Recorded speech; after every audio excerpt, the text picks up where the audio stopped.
नमस्कार विद्यार्थी मित्रमैत्रिणींनो, मी वंदना तायडे. अभ्यासमाला चॅनलवर आपले सहर्ष स्वागत. आज आपण पाहणार आहोत इयत्ता 10वीच्या मराठीच्या पाठ्यपुस्तकातील स्थूल वाचनाचा पाठ वीरांगना. वीरांगना म्हणजे वीर स्त्री. या पाठात 2 वीरांगनांचा आपल्याला परिचय करून घ्यायचा आहे. या व्हिडिओत प्रथम परिचय करून घेणार आहोत पहिल्या वीरांगना लेफ्टनंट स्वाती संतोष महाडिक यांचा. त्यांची देशभक्ती आणि जीवनप्रवास सर्वच भारतीयांना प्रेरणा देणारा आहे. विद्यार्थी मित्रांनो, देशसेवेसाठी सैन्यात दाखल झालेल्या जवानांचा आपल्याला अभिमान असतो, तसा त्यांच्या कुटुंबियांनाही असतोच. आणि विचार करा, त्यांचे आईवडील, पत्नी, मुले यांचाही त्यामागे मोठा त्याग असतो. जवान देशासाठी तळहातावर शिर घेऊन लढत असतात. तळहातावर शिर घेणे म्हणजे प्राणपणाला लावून लढणे. त्यांना तेवढ्याच प्राणपणाने साथ देणारी वीरपत्नी हे देशाचे भूषण आहे. नियतीचा आघात झाला म्हणजे दुर्दैवाने पतीला वीरमरण प्राप्त झाले तरीही त्या खचून जात नाहीत. याचं उत्तम उदाहरण या पाठात दिलेलं आहे. वीरगती प्राप्त झालेल्या कर्नल संतोष महाडिक यांच्या पत्नी स्वाती संतोष महाडिक यांचा वीरपत्नी ते सज्ज वीरांगना हा प्रवास किती थक्क करणारा आहे ते या पाठातून बघूया. स्वाती महाडिक यांनी शिवाजी विद्यापीठातून BSc व MSW अभ्यासक्रम पूर्ण केले. नंतर पुणे महानगरपालिकेतील झोपडपट्टी पुनर्वसन विभागात दारिद्र्य रेषेखालील लोकांसाठीच्या विविध योजना राबवण्याचं काम स्वाती महाडिक करत होत्या. कारण मुळातच त्यांना समाजकार्याची आवड होती. शिक्षण पूर्ण झाल्यावर त्यांनी सुखी संसाराची स्वप्न पाहिली होती. दरम्यानच्या काळात त्यांचा विवाह भारतीय लष्करातील अधिकारी श्री संतोष महाडिक यांच्याशी झाला. लग्नानंतर स्वाती महाडिक यांनी B.Ed आणि अनेक व्यावसायिक अभ्यासक्रम पूर्ण केले. B.Ed केलेले असल्यामुळे आर्मी स्कूलमध्ये त्यांना शिक्षिकेची नोकरी मिळाली. सर्व काही व्यवस्थित सुरू असतानाच अचानक 17 नोव्हेंबर 2015 रोजी जम्मू काश्मीरच्या कुपवाड्यात हाजी नाका वनक्षेत्रात 49 राष्ट्रीय बटालियनचे कर्नल संतोष महाडिक यांना दहशतवाद्याशी लढताना वीरमरण आले. त्यांच्या लग्नाला 12.5 वर्ष झालेली होती. त्यावेळी त्यांची मुलगी कार्तिकी आणि स्वराज अगदी लहान होते. कर्नल संतोष महाडिक यांचे पहिले प्रेम म्हणजे भारतीय सैन्य दल आणि आपली वर्दी याची स्वाती महाडिक यांना जाणीव होती. सैन्य दलात संतोष महाडिक यांची वैशिष्ट्यपूर्ण आणि धडाडीची अशी कामगिरी होती. विचार करा, मुलं लहान असतानाच तरुण वयात त्यांच्यावर आलेलं हे संकट किती मोठं होतं. पण नियतीच्या आघाताने खचून जाणे वीरपत्नीच्या स्वभावातच नसते, हे लक्षात ठेवा.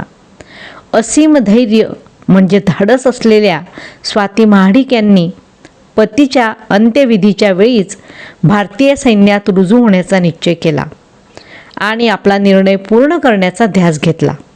तेव्हा त्यांचं वय अवघं 40 वर्ष होतं.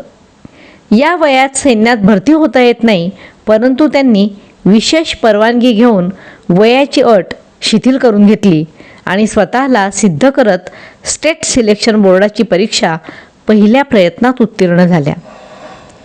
शारीरिक व वैद्यकीय चाचण्या यशस्वीपणे पार पाडल्या आणि त्यांची निवड पुढील प्रशिक्षणासाठी ऑफिसर्स ट्रेनिंग अकॅडमी चेन्नई येथे झाली. तेथे 11 महिन्यांचे अतिशय खडतर म्हणजे अवघड कष्टदायक असं प्रशिक्षण त्यांनी यशस्वीरित्या पूर्ण केलं आणि पतीनिधनानंतर केवळ 2 वर्षात त्यांचं पहिलं प्रेम म्हणजे भारतीय सैन्य दल यात त्या 9 सप्टेंबर 2017 रोजी लेफ्टनंट म्हणून लष्करात दाखल झाल्या. खांद्यावर अभिमानाने 2 स्टार मिळवले. त्यावेळी त्यांची मुलगी कार्तिकी 7वीत आणि मुलगा स्वराज इयत्ता 2रीत शिकत होता. वीरपत्नी स्वाती महाडिक यांचे धाडस बघा. पतीने केलेल्या बलिदानानंतर न खचता त्या सैन्य दलात भरती झाल्या आणि आपल्यासमोर, फक्त आपल्यासमोरच नव्हे तर संपूर्ण देशासमोर एक अनोखा आगळावेगळा आदर्श उभा केला. आपलं स्वतःचं दुःख भावना बाजूला ठेवून करारी धाडसाने एखादं ध्येय गाठणं महाकठीण असतं. स्वाती महाडिक यांच्या आई म्हणतात, स्वाती लहानपणापासूनच धाडसी होती.